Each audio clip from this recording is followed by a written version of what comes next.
Assalamualaikum warahmatullahi wabarakatuh.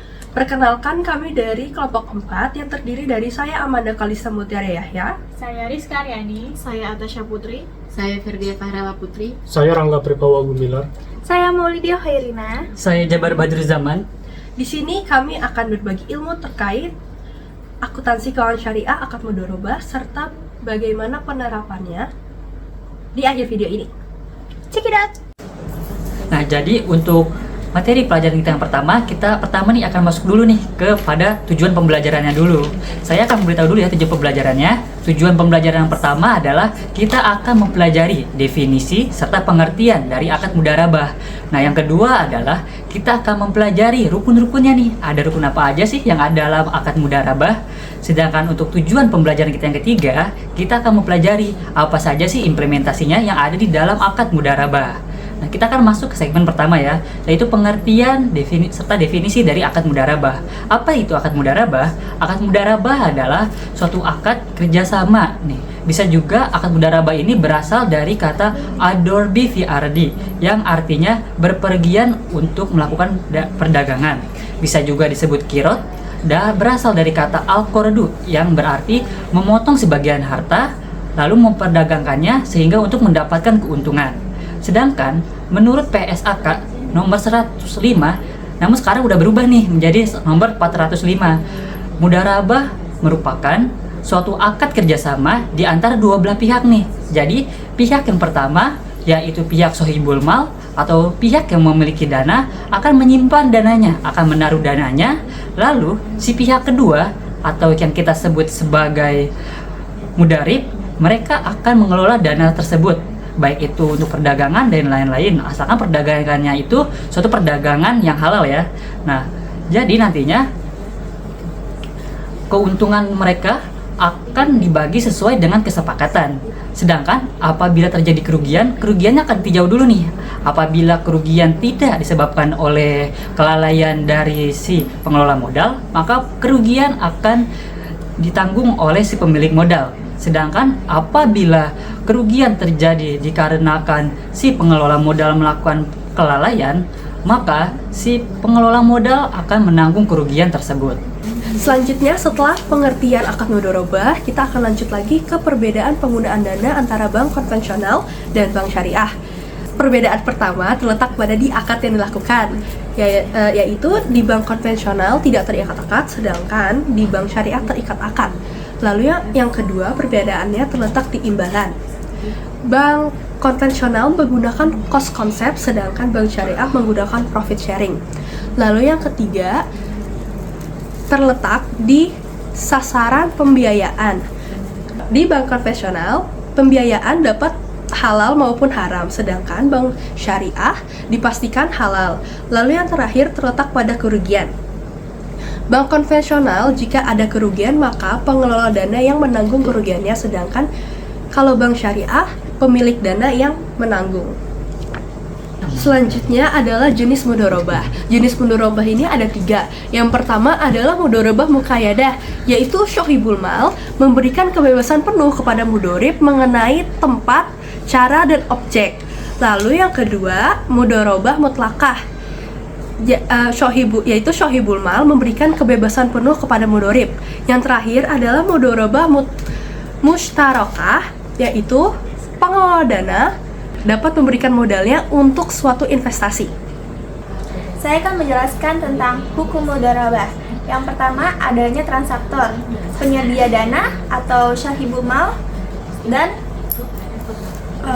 pengelola dana atau mudharib. Yang kedua, ada objek untuk usaha yang jelas. Yang ketiga, adanya ijab qabul atau kesepakatan antara kedua belah pihak. Berikutnya, adanya prinsip-prinsip pembagian dari mudharabah tersebut. Yang pertama ada revenue sharing atau pendapatan. Yang kedua ada profit sharing. Yang ketiga adanya gross profit sharing. Oke, selanjutnya kita masuk ke contoh transaksi akad mudharabah. Pertama-tama, Bank ABC Syariah dengan perusahaan yang akan diberikan modalnya sebanyak 10 juta rupiah kepada pemilik perusahaan XYZ bernama Pak Azim.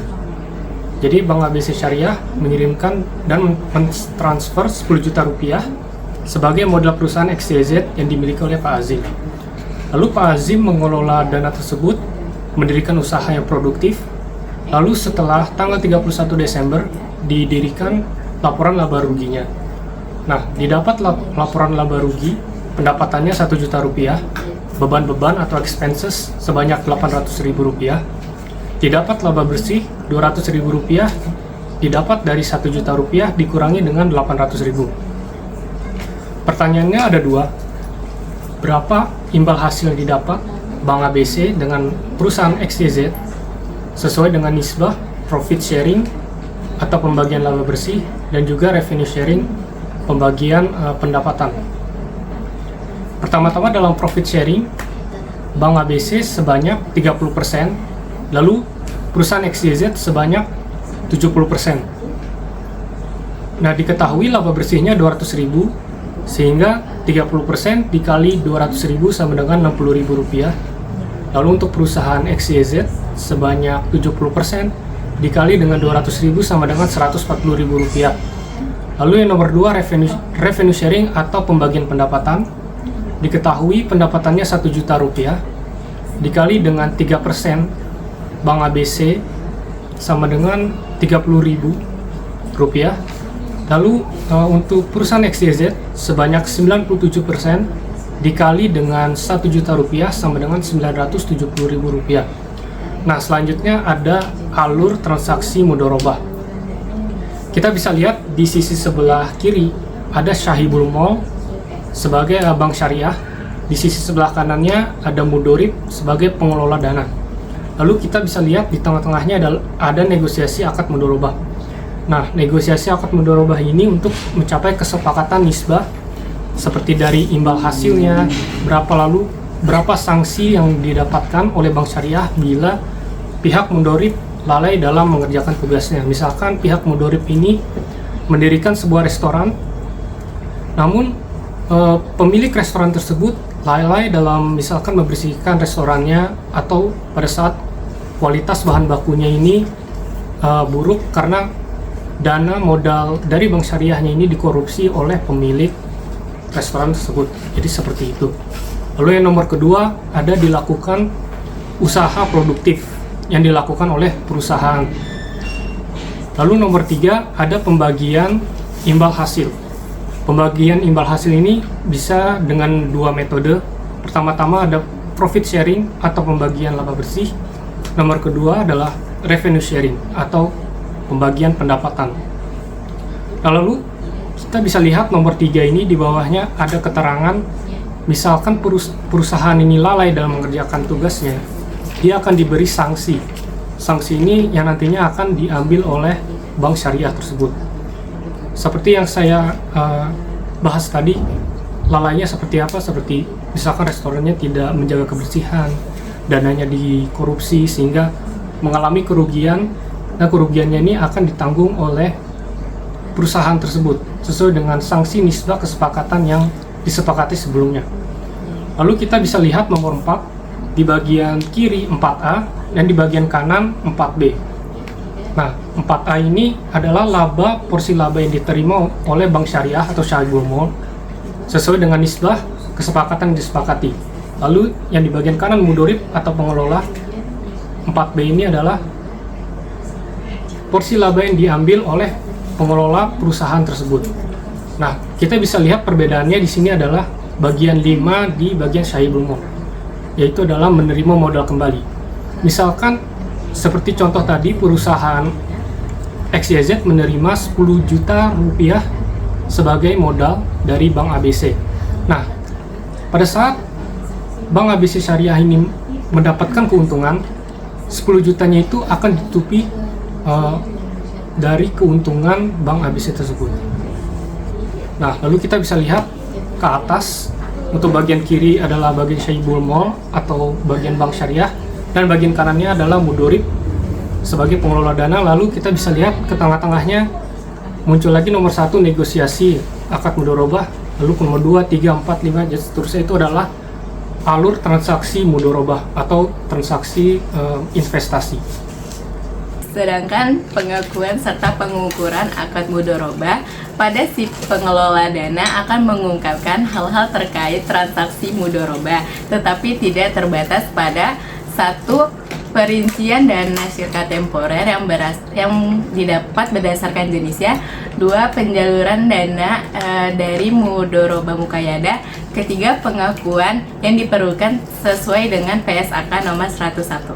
Oke, selanjutnya untuk jawaban pertanyaan tadi, yaitu jurnal pertama pada tanggal 1 Agustus tahun 2024 atau saat akad mudharabah ditandatangani, yaitu pada sisi debit pos lawan komitmen sebesar 1.450.000.000 dan sisi kredit yaitu kewajiban komitmen administratif sebesar 1.450.000.000, serta pada sisi debit ada kas juga sebesar 14.500.000 dan untuk kredit pendapatan administrasi sebesar 14.500.000. Selanjutnya ada jurnal yang kedua yaitu pada tanggal 10 Agustus 2024 atau pada saat pencairan pembiayaan.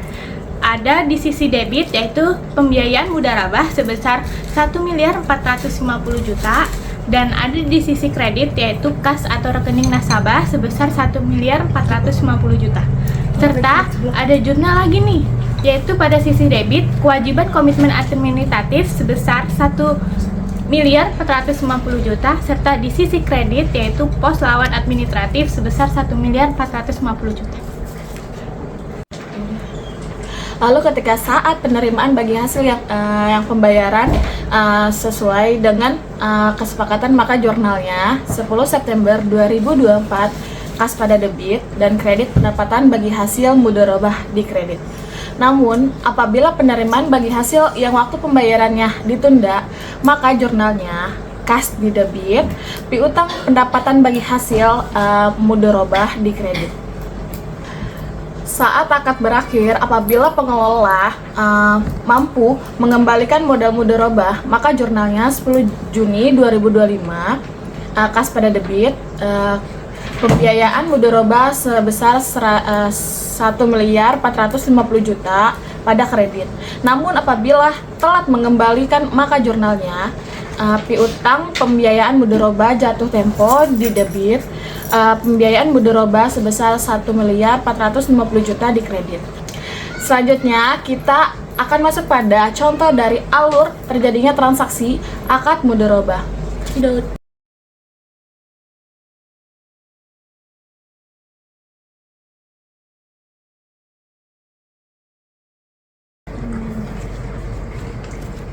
Halo Pak, selamat siang. Selamat datang di Bank Mulia.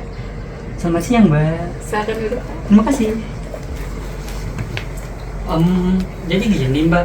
Saya ingin meminjam uang sebesar 50 juta untuk usaha elektronik saya. Nah, namun saya masih awam nih tentang bank konvensional ini. Untuk di bank konvensional ini, kalau saya ingin minjam uang untuk usaha, itu bagaimana ya sistemnya, Mbak? Halo Pak, sistem di kita akan memberikan modal atau pinjaman sesuai yang diajukan. Lalu pihak kita akan mengenakan bunga dengan bunga yang terendah dan akan memperhitungkannya dengan konsep perhitungan biaya. Apakah Bapak tertarik untuk minjem kita? Kalau seperti itu saya pikir dulu ya. Nanti saya akan hubungi Mbaknya lagi besok ya. Baik Pak. Terima kasih, Mbak. Siap. Assalamualaikum, Mbak. Waalaikumsalam, adakah yang bisa saya bantu? Mohon untuk duduk terlebih dahulu. Terima kasih. Jadi gini, Mbak, saya kan ada rencana buat buka usaha ya. Usaha saya sih usaha kayak elektronik itu untuk jual HP. Nah, usaha saya ini saya buka di dekat rumah saya dan saya butuh modal 50 juta buat buka usaha tersebut. Itu kalau saya minjem di bank syariah ini sistemnya bagaimana ya, Mbak? Baik, jika selagi usaha Anda halal, maka kita akan bisa menggunakan akad mudharabah. Sistemnya kita akan membagi hasil, yaitu dengan revenue sharing. Pihak kami akan mendapat 3% dan pihak Anda mendapatkan 97%. Lalu untuk kerugian akan ditanggung kami, tapi jika kerugiannya diakibatkan dengan pihak Anda, maka pihak Anda akan menanggungnya sendiri. Lalu jangka waktunya adalah 3 bulan. Apakah Anda setuju dan tertarik dengan sistem yang sudah saya jelaskan? Boleh deh, Mbak. Baik, kalau gitu silahkan Anda tanda tangan di sini dan di sini. Baik, Mbak.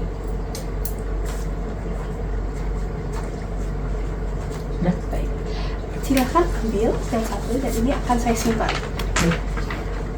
Terima kasih ya, Mbak. Terima kasih.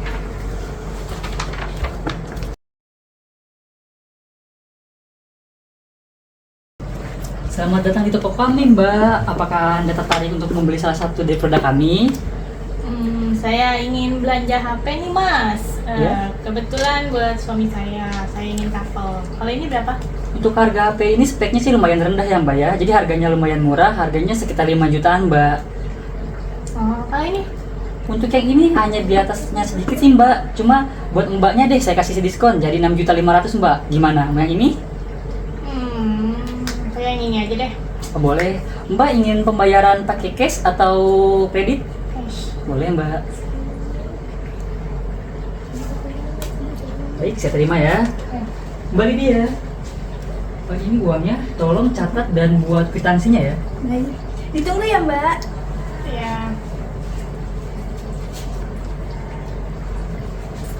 Ini untuk kwitansinya. Baik, ini untuk kwitansinya Mbak. HP-nya boleh Mbak bawa pulang. Oke. Terima kasih sudah berbelanja toko kami ya. Terima kasih. Selamat pagi Mas. Pagi Mbak, selamat datang di toko kami. Ada yang bisa saya bantu? Gini Mas, saya mau cari handphone. Di sini ada keluaran baru gak ya Mas handphonenya? Baik Mbak, baik saya jelaskan dulu ya Mbak. Tergantung Mbaknya ingin yang mana. Untuk spesifikasi 4G ini harganya 7.500.000 Mbak. Tapi untuk yang 5G ini keluaran terbaru ini buat Mbaknya boleh deh 10 juta aja. Mbaknya mau yang 10 juta atau yang 7.500.000 ini Mbak? Oh, gitu ya Mas. Saya pengen yang ini deh Mas. Boleh Mbaknya ini. Jadi Mbaknya ingin bayar pakai uang cash atau kredit? Saya mau cash. Boleh. Iya Mas. Baik. Uangnya. Mbak Lydia, Iya. tolong buat kwitansinya ya. Baik. Ditunggu ya. Iya. Ini untuk kwitansinya. Baik. Ini untuk kwitansi dan HP-nya. Terima kasih sudah belanja di toko Terima kami. Terima kasih. Assalamualaikum Pak Jawar. Waalaikumsalam Pak Rangga. Selamat siang. Ada yang bisa saya bantu nih Pak Rangga? Hari ini saya mau beli HP spesifikasi terbaik. Berapa ya harganya ya? Kebetulan saya kenal banget sama Pak Rangga. Kita juga udah kenal lama banget. Saya rekomendasiin banget nih Nggak? HP yang ini dengan harga 19 juta aja nih Pak Rangga. Bapak tertarik kan nih untuk beli yang HP yang ini Pak Rangga? Tertarik. Saya langsung bayar hari ini ya. Boleh. Bapak ingin cash atau pakai kredit aja? QRIS? Pakai QRIS saja. Boleh Bapak Rangga. Ini silahkan Bapak scan dulu ya. Oke. Hap. Tunggu sebentar. Oke, sudah terkirim ya. Baik, sebentar ya Pak Rangga. Mbak Lydia, Iya. tolong buatkan kwitansinya ya. Baik. Sebentar ya Pak Rangga. Ya, Ini kwitansinya. Baik. Pak Rangga, ini kwitansi dan HP-nya boleh Bapak bawa pulang. Terima kasih ya Pak Terima kasih, Rangga. Pak. Iya, terima kasih. Terima kasih. Iya.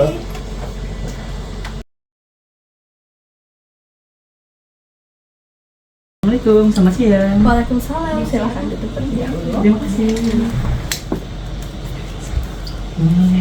Jadi gini Mbak, kedatangan saya kemari untuk melanjutkan transaksi mudharabah kita.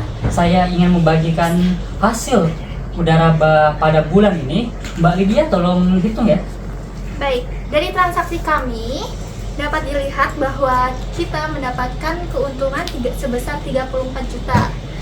Sedangkan pihak bank syariah sendiri mendapatkan keuntungan 3%. Jadi keuntungan yang didapat bank syariah yaitu 1.020.000. Bagaimana? Sudah benar? Betul, perhitungannya sudah benar. Untuk keuntungannya saya berikan secara tunai ya. Baik. Untuk keuntungannya tolong dicek kembali. Baik, sudah benar. Terima kasih. Terima kasih. Saya akan datang di bulan depan lagi. Baik. Terima kasih. Terima kasih.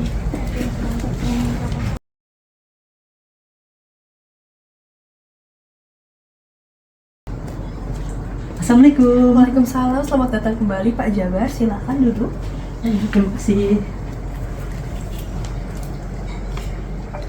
Jadi maksud dan kedatangan kami untuk melunaskan dan menyelesaikan akad mudharabah yang kami lakukan pada 3 bulan yang lalu, nominalnya 50 juta akan kami kembalikan secara tunai. Baik. Ini untuk nominalnya, silakan Baik, dihitung akan kami dulu. terima ya. Baik. Uangnya sudah benar jumlahnya. Terima kasih sudah bekerja sama dengan kami. Baik, terima kasih. Terima kasih. Sekian dari kelompok kami. Semoga ilmunya bermanfaat. Kurang lebihnya mohon maaf. Wassalamualaikum warahmatullahi wabarakatuh. Dadah.